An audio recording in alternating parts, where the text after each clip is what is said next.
Olá, tudo bem com vocês? Essa é a nossa quarta aula de espanhol e na aula de hoje a gente vai aprender os pronombres relativos. Agora que a gente já aprendeu todos os pronombres personales, tanto sujeito quanto objeto, a gente já viu como é a aplicação nas frases, a gente vai ver os pronombres relativos. Então tá, como que a gente poderia definir os pronomes relativos?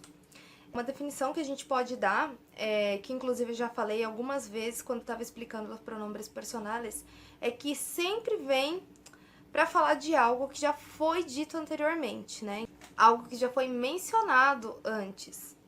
Os pronombres relativos também podem servir para unir uma oração principal com uma oração subordinada. Então, por exemplo, los chicos que estudiaron aprobaron el examen. Então, a gente sabe que os chicos que aprovaram foram os que estudiaram. Então, quando a gente faz esse enlace, a gente está usando o que é um pronome relativo. Então tá, vamos ver aqui como é que funciona os pronombres relativos. Então vamos começar pelo que. O pronombre que é muito utilizado, acho que é o mais utilizado, e ele serve para a gente se referir tanto a pessoas quanto a objetos. E ele pode aparecer tanto sozinho quanto acompanhado de um artículo. Se você ainda não viu a nossa aula de los artículos, procura lá e vê que é muito legal. Preparei essa divisão de singular e plural, masculino e feminino, para ficar tudo bem dividido e a gente vê como cada um funciona. Aqui um exemplo de como o que funciona sozinho é: el vestido que quieres es caro. Ele está aí se referindo ao vestido.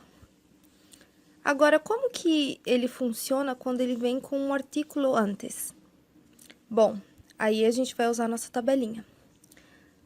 Lo que, la que, el que, los que, las que.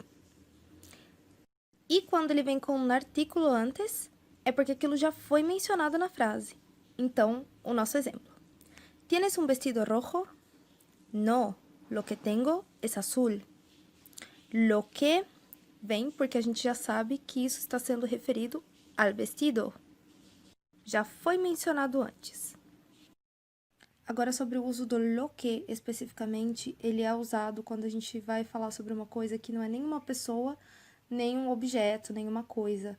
É quando a gente vai falar de uma ideia, uma ação, né?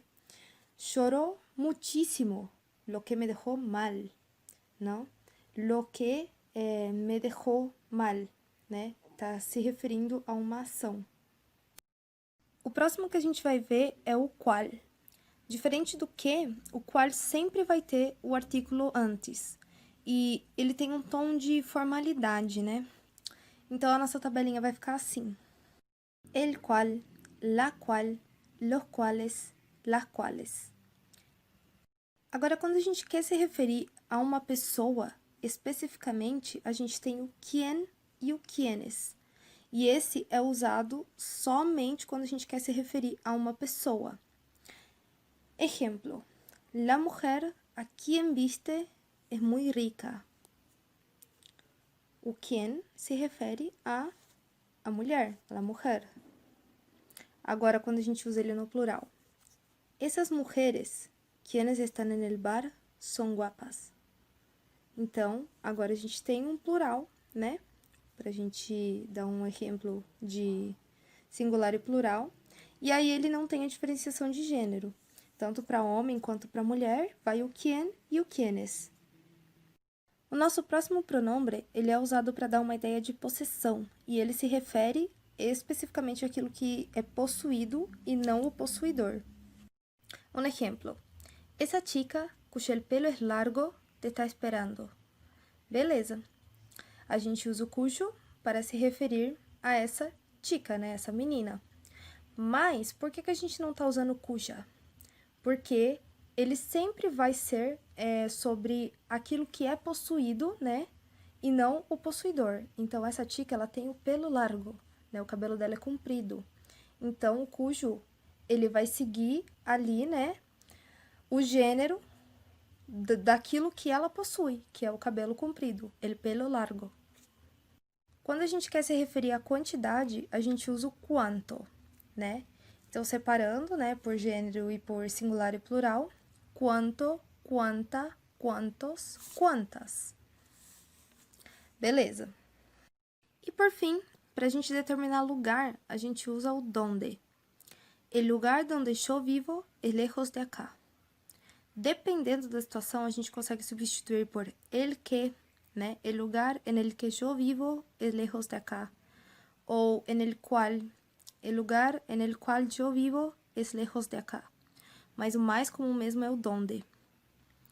E assim como donde, nós temos o como e o quando, que eles são advérbios, ambos advérbios, que também funcionam como pronomes relativos.